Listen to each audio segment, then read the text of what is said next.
ಬೆಳಗಾವಿ ಜಿಲ್ಲೆಯ ರಾಯಬಾಗ ತಾಲೂಕಿನ ಯಲ್ಪಾರಟ್ಟಿ ಗ್ರಾಮದಲ್ಲಿ ಇದೆ ಅಕ್ಟೋಬರ್ 23ರಿಂದ 24ರವರೆಗೆ ಜರುಗುವಂತ ಶ್ರೀ ಅರಣ್ಯ ಸಿದ್ದೇಶ್ವರ ದೇವಸ್ಥಾನದ ಕಳಸಾರೋಹಣ ಹಾಗೆ ಲಕ್ಷ ದೀಪೋತ್ಸವ ಹಾಗೂ ಜನ್ನವ್ವ ತಾಯಿಯ ಮೂರ್ತಿ ಪ್ರಾಣ ಪ್ರತಿಷ್ಠಾಪನೆಗೆ ಆಗಮಿಸುವಂತ ಭಕ್ತಾದಿಗಳಿಗೆ ರಾಯಬಾಗ ತಾಲೂಕಿನ ಮೋರಬ ಗ್ರಾಮಸ್ಥರಿಂದ ಹಡಗಿನಾಳದ ಮುತ್ತೇಶ್ವರ ಸ್ವಾಮೀಜಿಯವರ ನೇತೃತ್ವದಲ್ಲಿ ದಾಸೋಹ ಕಾರ್ಯಕ್ಕೆ 5,000 ರೊಟ್ಟಿಗಳನ್ನು ಸಮರ್ಪಣೆ ಮಾಡಿದರು.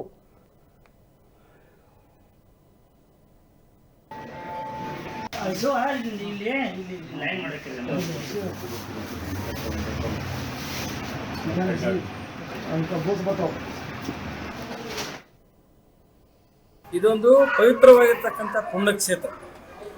ಯಲ್ಪಾರಟ್ಟಿ ಅರಣ್ಯ ಸಿದ್ದೇಶ್ವರ ಜಾತ್ರಾ ಮಹೋತ್ಸವಕ್ಕೆ ಕಳಸಾರೋಹಣ ನಿಮಿತ್ತವಾಗಿ ರಾಯಬಾಗ ತಾಲೂಕಿನಲ್ಲಿರ್ತಕ್ಕಂಥ ಮೊರಬ ಗ್ರಾಮದವರು ನಮ್ಮನ್ನು 2 ದಿವಸ ಕರೆಸಿ ಆ ಊರಲ್ಲಿ ಸತ್ಸಂಗವನ್ನು ಮಾಡಿಸಿ ಅವರಾಗೆಲ್ಲ ಜನ ನಮ್ಗೆ ಏನು ಮಾಡ್ತಾರೆ, ಸುಮಾರು 5,000 ರೊಟ್ಟಿ ಇವತ್ತು ನಮ್ಮ ಜೊತೆ ಬಂದು ಅರಣ್ಯ ಸಿದ್ದೇಶ್ವರಕ್ಕೆ ಅನ್ನ ಸಂತರ್ಪಣೆ ಕತ್ತಿರ ಅವರು ಒಂದು 5,000 ರೊಟ್ಟಿ ದೇಣಿಗೆ ನೀಡಿದ್ರ. ಅಂತ ಭಕ್ತರಿಗೂ ಕೂಡ ಅರಣ್ಯ ಸಿದ್ದೇಶ್ವರನ ಆಶೀರ್ವಾದ ಇರಲಂತ ತಮ್ಮೆಲ್ಲರ ಪರವಾಗಿ ಈಗ ನಾಳೆ ಮತ್ತೆ ಹಿಡಕಲ್ ಗ್ರಾಮದಿಂದ ಬರ್ತಾವ್ರೆ.